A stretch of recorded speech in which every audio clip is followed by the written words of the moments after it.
ಶ್ರೇಯಾ ಮಡವಾಳಪ್ಪ ತುನ್ನರಿ. ನನ್ನ ಹೆಸರು ರಕ್ಷಿತಾ ಮಾರುತಿ ಪತ್ತಾರ್. ನನ್ನ ಹೆಸರು ಬಿಂದು ರಾಮನಗೌಡ ದೇವನಗೌಡ. ನಮ್ಮ ಶಾಲೆ ಹೆಸರು ಕಸ್ತೂರ್ಬಾ ಗಾಂಧಿ ಬಾಲಿಕಾ ವಸತಿ ವಿದ್ಯಾಲಯ ಅಯನಾವರ.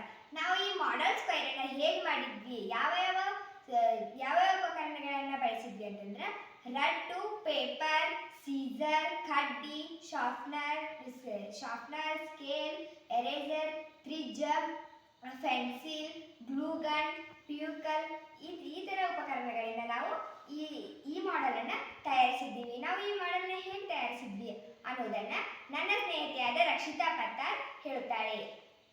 ಈ ಸ್ಕ್ವೇರ್ ಅನ್ನ ನಾವು ಹೆಂಗೆ ರಚಿಸಿದ್ರಿಂದ ನಾವು ಮೊದಲು ಒಂದು ರಟ್ಟನ್ನು ತೆಗೆದುಕೊಂಡು ಆಯತ ಆಕಾರದಲ್ಲಿ ಒಂದು ಬಾಕ್ಸ್ ಅನ್ನ ನಾವು ರೆಡಿ ಮಾಡ್ಕೋತೀವಿ. ರೆಡಿ ಮಾಡ್ಕೊಂಡಿಂದ ಮತ್ತೊಂದು ರಟ್ಟನ್ನು ನಾವು ತೆಗೆದುಕೊಂಡು ಅದರೊಳಗೆ 4 ವೃತ್ತವನ್ನು ನಾವು ಕತ್ತರಿಸಿ ಎಡ ಮತ್ತು ಬಲಕ್ಕೆ 2 ವೃತ್ತವನ್ನು ಇಡ್ತೀವಿ. ನಡಕ್ಕೆ ರಟ್ಟನ್ನು ಸುತ್ತಿ ಅದರ ಮ್ಯಾಗ ನಾವು ಬಿಳಿ ಪೇಪರ್ ಅನ್ನ ಅಂಟಿಸ್ತೀವಿ. ಅದೇ ತರ ಮತ್ತೊಂದು ವೃತ್ತವನ್ನು ನಾವು ತಯಾರು ಮಾಡ್ತೀವಿ. ವೃತ್ತವನ್ನು ನಾವು ತಯಾರು ಮಾಡ್ಕೊಂಡಿಂದ ಅದರ ಮ್ಯಾಗ ಒಂದು ವೃತ್ತದೊಳಗೆ ನಾವು 1 ಸ್ಕ್ವೇರ್, 2 ಸ್ಕ್ವೇರ್, 3 ಸ್ಕ್ವೇರ್, 4 ಸ್ಕ್ವೇರ್ ಅಂತ ಬರಿತೀವಿ. ಮತ್ತೊಂದು ವೃತ್ತದಲ್ಲಿ 1, 4, 9, 16 ಅಂತ ಬರಿತೀವಿ. ಇವನ್ನೆಲ್ಲ ಬರೆದ್ಮೇಲೆ ವೃತ್ತದ ಮಧ್ಯದಲ್ಲಿ ನಾವು ಒಂದು ಕಡ್ಡಿಯನ್ನು ಚುಚ್ತೀವಿ. ಚುಚ್ಚಿಂದ ನಾವು ಆಗಲೇ ಒಂದು ಆಯತ ಆಕಾರವನ್ನು ತಯಾರು ಮಾಡ್ಕೊಂಡಿರ್ತಲ್ಲ ಆ ಥರ ಬಾಕ್ಸ್ ಒಳಗೆ ನಾವು ಈ ವೃತ್ತವನ್ನು ಇಡ್ತೀವಿ. ಇಟ್ಟಾದ್ಮೇಲೆ ಬಾಕ್ಸ್ ಮುಂದಗಡೆ ನಾವು 2 ಚೌಕವನ್ನು ತಯಾರಿಸ್ತೀವಿ. 2 ಚೌಕವನ್ನು ಕತ್ತರಿಸಿಂದ 2 ಚೌಕಗಳ ಮಧ್ಯೆ ನಾವು ಒಂದು ಸಮಚಿಹ್ನೆನ ಬರಿತೀವಿ.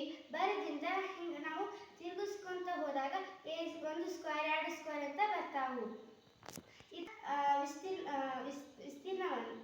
ವಿಸ್ತಾರವನ್ನು ನನ್ನ ಸಹಪಾಠಿಯಾದ ಬಿಂದು ಜಾನ್ಗೌಡ್ ಹೇಳುತ್ತಾಳೆ.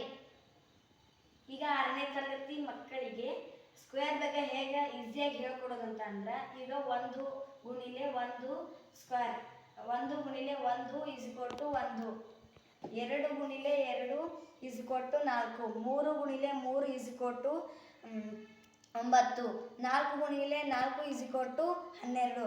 ಇದೇ ಥರ ಅವ್ರಿಗೆ ನಾವು ಸ್ಕ್ವೇರ್ಗಳನ್ನ ಹೇಳ್ಕೊಡ್ಬೋದ. ಈಗ ಎಕ್ಸಾಂಪಲ್ ಏನಂದ್ರೆ 25ಅನ್ನ 5ರ ಮಗ್ಗಿಯೊಳಗೆ 2 ಸಾರಿ ಗುಣಿಸಿದಾಗ ಬರುವ ಹೊತ್ತನ 5 ಸ್ಕ್ವೇರ್ ಬರ್ತೈತಿ. ಅದರಿಂದ ಇವ್ರಿಗೆ ನಾವು ಈಸಿ ಮೆಥಡಿಂದ ನಾವು ಇವರಿಗೆ ಸ್ಕ್ವೇರ್ಗಳನ್ನ ಹೇಳ್ಕೊಡ್ಬೋದ. ಇದರಿಂದ ನಾವು ಬೇಗ ಸ್ಕ್ವೇರ್ಗಳನ್ನ ತಿಳ್ಕೊತಾರೆ. ಧನ್ಯವಾದಗಳು.